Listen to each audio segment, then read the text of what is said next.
नमस्कार. नवरात्रीत अष्टमी आणि नवमी तिथीला फार महत्त्व आहे. या दिवशी कन्यापूजन करण्याची प्रथा आहे. आम्ही आमच्या घरी कन्यापूजन कसे केले याचा डिटेल व्हिडिओ तुम्ही आज पाहणार आहात. सगळीकडे शारदीय नवरात्रीचा जल्लोष सुरू आहे. नवरात्रीचे हे 9 दिवस संपायला अवघा 1 दिवस बाकी आहे. त्यानुसार विजयादशमीनंतर नवरात्रीची सांगता होते. यामध्ये देखील अष्टमी आणि नवमी तिथीला फार महत्त्व आहे. या दिवशी कन्यापूजन करण्याची प्रथा आहे. या दिवशी कुमारिकांना घरी बोलावून त्यांना जेवण दिलं जातं, तसेच त्यांची पूजा केली जाते. त्यानुसार नवमी तिथीचा शुभ मुहूर्त काय आहे ते जाणून घेऊयात. शारदीय नवरात्रीच्या 9 दिवसांमध्ये देवी दुर्गेच्या 9 रूपांची पूजा केली जाते. देवीची भक्तिभावाने पूजा आराधना केली जाते. तिच्या मंत्रांचा जप केला जातो. या दरम्यान घरात सकारात्मक वातावरण असते. तसेच नवरात्रीच्या अष्टमी आणि नवमी तिथीचे सुद्धा फार महत्त्व आहे. अष्टमी आणि नवरात्रीच्या दिवशी कन्यापूजन केले जाते. नवरात्रीची अष्टमी आणि नवमी तिथी एकाच दिवशी असणार आहे. त्यानुसार यंदा ही तिथी 11 ऑक्टोबर रोजी म्हणजेच शुक्रवारी साजरी करण्यात येणार आहे. नवरात्रीची नवमी तिथी ही देवी दुर्गेला समर्पित आहे. हा दिवस अतिशय शुभ मानला जातो. नवरात्रीत 9व्या दिवशी कन्यापूजनाबरोबरच देवीचे हवन आणि पूजन केले जाते. या दिवशी देवीच्या सिद्धिदात्री रूपाचे पूजन करण्यात येते. शारदीय नवरात्रीची सप्तमी तिथी 9 ऑक्टोबरला बुधवारी सकाळी 7:36 सुरू होईल आणि 10 ऑक्टोबरला सकाळी 7:29 राहील. अष्टमी तिथी 10 ऑक्टोबरला म्हणजेच आज सकाळी 7:29 सुरू होईल व 11 ऑक्टोबरला सूर्योदयानंतर 6:52 नवमी तिथी सुरू होईल. नवमी तिथी ही दुसऱ्या दिवशी पहाटे 5:47 राहील. त्यामुळे अष्टमी आणि नवमी तिथीचे व्रत एकाच दिवशी असणार आहे. तर आता जाणून घेऊयात कन्यापूजेला शुभयोग कुठला आहे. कन्यापूजेच्या दिवशी 3 शुभयोग तयार होत आहेत. यावेळी सुकर्मयोग, रवियोग आणि सर्वार्थ सिद्धी योग तयार होत आहेत. कन्यापूजेच्या दिवशी ब्रह्ममुहूर्त पहाटे 4:41 ते 5:30 असणार आहे. या दिवशी सकाळी मा महागौरी आणि मा सिद्धिदात्रीची पूजा करावी आणि पूजेसाठी मुलींना आमंत्रित करावे. दिवसभर सुकर्मयोग आहे, मात्र सकाळी 6:20 ते 10:41 ही वेळ पूजेसाठी शुभ आहे. राहुकाल सकाळी 10:41 ते दुपारी 12:08 दरम्यान असणार आहे. आता जाणून घेऊया कन्यापूजन कसे करावे. आमंत्रित मुलींना एका रांगेत बसवावे. घरात मुली आल्यावर सर्वप्रथम त्यांचे पाय स्वच्छ धुवावेत. आता त्यांना हरभरा, पुरी, हलवा, खीर इत्यादींचा नैवेद्य अर्पण करावा. मुलींनी जेवण संपल्यानंतर त्यांना हात धुवून पुन्हा आसनावर बसवायचे आहे. यानंतर त्यांना चंदनाचा किंवा कुंकवाचा टिळा लावावा आणि रक्षासूत्र बांधून त्यांच्या पायाला स्पर्श करून नमस्कार करायचा आहे. कन्यापूजेमध्ये वयाचे विशेष महत्त्व आहे.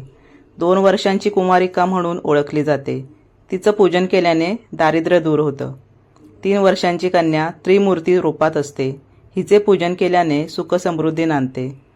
4 वर्षांची कन्या कल्याणी असते. हिचे पूजन केल्याने घरात कल्याण होते. 5 वर्षाची कन्या रोहिणी रूपात असते, जी रोगमुक्त ठेवते. 6 वर्षांची कन्या कालिका रूपात असते. हिचे पूजन केल्याने राजयोग प्राप्त होतो. 7 वर्षांची कन्या चंडिका या रूपात असते. ही ऐश्वर्य प्रदान करते. 8 वर्षांची कन्या शांभवी रूपात असते. हिची पूजा केल्यास विजय प्राप्त होतो. 9 वर्षांची कन्या दुर्गादेवीचा रूप घेऊन येते. ही शत्रूंचा नाश करते. 10 वर्षांची कन्या सुभद्रा रूपात असते. सुभद्रा आपल्या भक्तांच्या सर्व इच्छा पूर्ण करते. मुलींची पूजा करत असताना लक्षात ठेवावे की मुलींचे वय 2 ते 10 वर्षांच्या दरम्यान असावे आणि त्यांची संख्या 9 असावी किंवा त्यापेक्षा जास्तही चालेल. मुलींसोबत एका मुलालाही बोलवून त्यांचे पूजन करावे. बालक हे बटुक भैरवाचे रूप मानले जाते. कन्येची पूजा करत असतानाच्या लक्षात घेण्याच्या गोष्टी काय आहेत त्या पाहूयात. कन्यापूजेच्या वेळी मुलींना फुले देणे शुभ मानले जाते. मुलींना गुलाब, चंपा, मोगरा, झेंडू, जास्वंद इत्यादी फुले देऊ शकता. मुलींना फळ देऊन त्यांची पूजा करावी. फळ आंबट नसावे हे लक्षात ठेवावे. कन्यापूजेच्या वेळी मुलींना खीर किंवा हलवा वगैरे खायला द्यावे. असे केल्याने माता दुर्गा प्रसन्न होते असे मानले जाते. मुलींना कपडे भेट देण्याचे विशेष महत्त्व आहे. तुम्ही तुमच्या क्षमतेनुसार ही भेट देऊ शकता. मुलींना मेकअपचे सामान देणे खूप शुभ मानले जाते. नवरात्रीच्या काळात मुलींना माता दुर्गेचे रूप मानले जाते.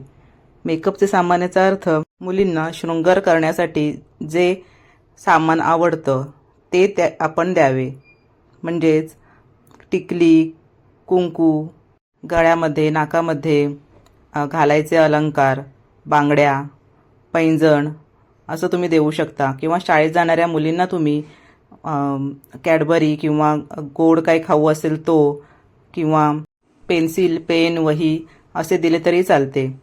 आणखीन एक लक्षात ठेवायची गोष्ट म्हणजे या दिवशी एक सवाशीण घरी बोलवून तिचीसुद्धा पूजा करावी.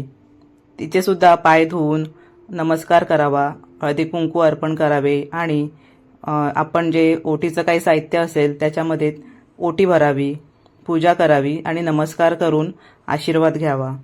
कन्यापूजन केल्यावरच नवरात्रीची पूजा किंवा व्रत पूर्ण होत असते असे मानले जाते.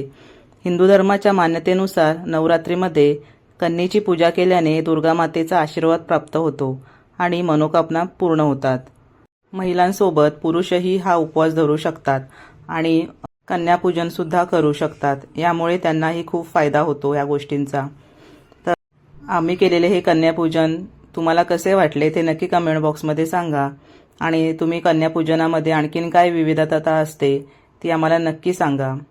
नवीन असाल तर चॅनलला सबस्क्राईब करा आणि असेच नवीन नवीन व्हिडिओ बघण्यासाठी बेल आयकॉनचे बटन नक्की दाबा. त्यामुळे नवीन नवीन व्हिडिओ तुम्हाला पाहायला मिळतील.